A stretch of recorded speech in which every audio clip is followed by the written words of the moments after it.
যারা ফেল করছে তাদের জন্য কোনো টেনশন নাই। আমি তাদের জন্য আমার দিক থেকে ভালো সাইড হলো, তারা যেন দ্রুত বিয়ের পিড়িতে বসতে পারে, গাঁজা করে হতে পারে, সুদ করে হতে পারে, ঘুষ করে হতে পারে। আসসালামু আলাইকুম। এসএসসি শিক্ষার্থীদের জন্য আমরা নিয়ে আসছি পজিটিভ সাইড এবং নেগেটিভ সাইড। আমি মোহাম্মদ পজিটিভ সাইড এবং আমার সাথে আছে আমি মোহাম্মদ নেগেটিভ সাহেব।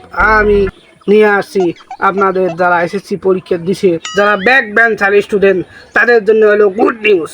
যাদের পড়াশোনা করতে ভালো লাগে না তাদের জন্য গুড নিউজ। তাদের বাবা মা তাদেরকে হয়তো রিস্কের চাবি ধরাই দেবে, ঠেলা গাড়ির চাবি ধরাই দেবে, অথবা তাদের জন্য বিয়ের সুখবর সামনে আসছে, হয়তো বা বাড়ির থেকে বের করে দেবে। কিছু কিছু শিক্ষার্থীর জন্য রেজাল্টটা হলো পজিটিভ সাইড। আগামী 12 তারিখ এসএসসিতে যে রেজাল্ট, এই রেজাল্টের পজিটিভ সাইড হলো যারা ভালো স্টুডেন্ট, ফার্স্ট বেঞ্চার, তাদের জন্য পজিটিভ সাইড। এটি একটি সুখবর। তাদের রেজাল্টটা হইলে দেখা যাচ্ছে তারা দ্রুত ভালো পজিশনে যাইতে পারবে, ভালো জায়গায় যাইতে পারবে। তাদের মানে পদোন্নতি, তাদের দেখা যাচ্ছে ভালো জায়গায় যাওয়ার জন্য তারা রেডি হচ্ছে।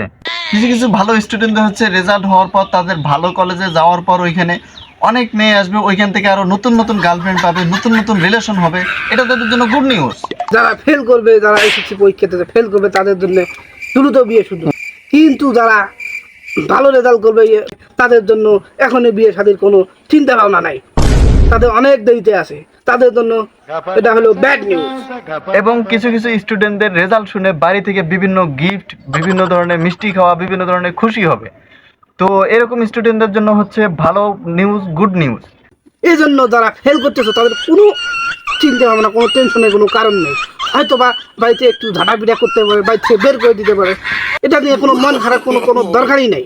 আরে রাখ, শোন, কিছু কিছু স্টুডেন্টদের জন্য এই যে নতুন নতুন জায়গায় যাবে, এখন নতুন কলেজে যাবে, নতুন জায়গায় নতুন গার্লফ্রেন্ড নিয়ে ঘুরতে পারবে, তাদের আনন্দ মুহূর্ত হবে, বিভিন্ন ধরনের দৃশ্য দেখবে। তো এটা তাদের জন্য গুড নিউজ। তো আমাদের সবসময় গুড নিউজ ভাবতে হবে, এরকম ভাবে নেগেটিভ সাইড ভাবা যায় না। তো আমাদের সবসময় পজিটিভ সাইড ভাবতে হবে। এই যে রেজাল্ট ভালো হলে একটা গুড নিউজ হচ্ছে, রেজাল্ট যখন ভালো হবে তাদের পেছনে 2-4টা মেয়ের লাইন ধরে যাবে, তারা রিলেশন করতে পারবে। দেখা যাচ্ছে রেজাল্ট ভালো হলে, ভালো কলেজে চান্স পেলে বিভিন্ন মেয়ের বাবারাও তাদের প্রতি নজর রাখবে যে তাদের মেয়েটা দেওয়ার জন্য। যারা ফেল করছে তাদের জন্য কোনো টেনশন নাই। আমি তাদের জন্য আমার দিক থেকে ভালো সাইড হলো, তারা যেন দ্রুত বিয়ের পিড়িতে বসতে পারে, গাঁজা করে হতে পারে, সুদ করে হতে পারে, ঘুষ করে হতে পারে। তো যারা ভালো রেজাল্ট করবেন এরকম নেগেটিভ সাইড চিন্তা করতে হয় না, সবসময় পজিটিভ সাইড চিন্তা করতে হবে। সবাই ভালো রেজাল্ট করুক, যারা ভালো রেজাল্ট করবে, ভালো জায়গায় চান্স পাক, ভালোভাবে পড়াশোনা করুক, তাদের জন্য শুভকামনা রইল। আমি মোহাম্মদ পজিটিভ সাইড থেকে তাদের জন্য অনেক অনেক শুভকামনা। আমি মোহাম্মদ নেগেটিভ সাইড। ঠিক আছে, আপনারা সবাই ভালো থাকেন, সুস্থ থাকেন। আমি এখন গাঁজা খাইতে গেলাম।